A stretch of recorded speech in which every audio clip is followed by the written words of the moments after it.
Madame, Monsieur, bonjour et bienvenue à cette chronique business. Le Premier ministre éthiopien, Abiy Ahmed, a été investi le 2 avril dernier. Visiblement, il est porteur de réels signes de changement sur la vie publique, longtemps sous le joug d'un régime autoritaire. Téné, il est originaire de la région Oromo qui manifeste, n'est-ce pas, son hostilité aux autorités.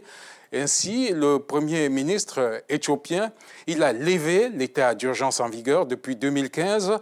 Il a également initié la libération des centaines de prisonniers d'opinion. Des journalistes ont été libérés dans cette perspective-là. Et visiblement, on est tout simplement en âne au début d'un processus de réforme qui touche déjà le monde économique. Alors, vous l'avez dit, Jean-David, il y a eu des changements en matière économique. Qu'est-ce qu'il y a de nouveau? Oui, Adan, il y a eu des changements économiques, comme on l'a dit. L'Éthiopie, il faut le dire, c'est un géant économique.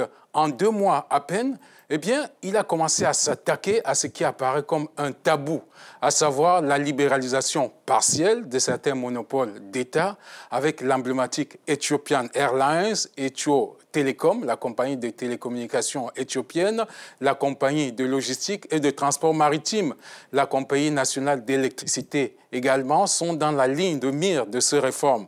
La majorité des parts sera détenue par le gouvernement, tandis que le reste sera, n'est-ce pas, mis sur le marché pour des investisseurs nationaux ou étrangers, d'après la coalition qui dirige actuellement l'Éthiopie, Anan. Donc, il a essayé de rassurer les caciques en disant que l'État va encore maintenir la majorité. La coalition au pouvoir a ajouté également, c'était mardi, que les chemins de fer des parcs industriels et des usines pourraient être complètement privatisés, Jerry.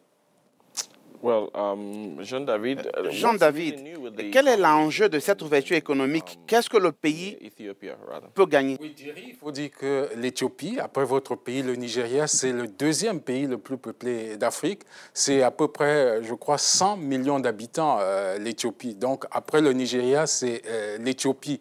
Et il faut dire que si cela est bien négocié, cette libéralisation, ce sera un appel d'air qui va revitaliser l'économie éthiopienne. Du reste, il y a déjà eu des bonnes réactions avec des opérateurs sud-africains de téléphonie comme MTN et Vodafone qui ont salué cette initiative. Lorsqu'on sait que les télécommunications tirent l'économie africaine vers le haut, l'arrivée d'éventuels investisseurs dans ce domaine ne peut être que salutaire pour l'économie éthiopienne qui a déjà des très bons résultats. L'ouverture partielle d'Ethiopian Airlines, l'une des locomotives et fiertés africaines, ne pourrait être que bénéfique pour un pays qui, d'après le FMI, affiche déjà une croissance de 8%. Enfin, la croissance est projetée à 8% pour cette année. Mais la réponse de l'Érythrée à la main tendue de l'Éthiopie reste très attendue. Anan, nous supposons que c'est le cas à Addis Abeba. Ce sera la fin d'un long conflit inutile entre les 2 pays. En cas de succès, l'Éthiopie, un pays enclavé qui dépend de Djibouti pour son débouché maritime, pourrait profiter, n'est-ce pas, des opportunités que lui offrirait l'Érythrée pour son commerce extérieur. Imaginez l'impact sur le transport, cela impacterait tout le reste de la chaîne. Voilà, Anan, à quoi peut servir l'alternance, n'est-ce pas, à la tête d'un pays, un appel d'oxygène, une oxygénation qui impacte la chaîne de production des richesses.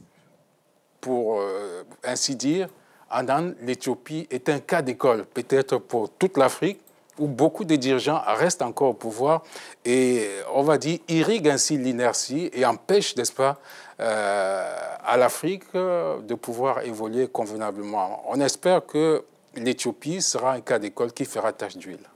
Merci beaucoup, Jean-David. Jean-David, the prospect is, from what you've reeled out, looks really bright for Ethiopia. Les perspectives semblent être intéressantes pour l'Éthiopie. Yes. Yeah, go ahead. Oui, tout à fait. L'arrivée du nouveau Premier ministre est vraiment porteuse d'espoir. On espère que les entraves seront surmontées parce que les réformes sont souvent, n'est-ce pas, il y a souvent des résistances au changement, mais on voit une libéralisation de la vie publique en Éthiopie. Cela impacte déjà, n'est-ce pas, l'économie. Et c'est tout le bien qu'on peut souhaiter à l'Éthiopie, que cela marche et que ça aille de l'avant. Absolument. So it's Et on optimism, espère que ça va être le cas. Merci beaucoup, Jean-David.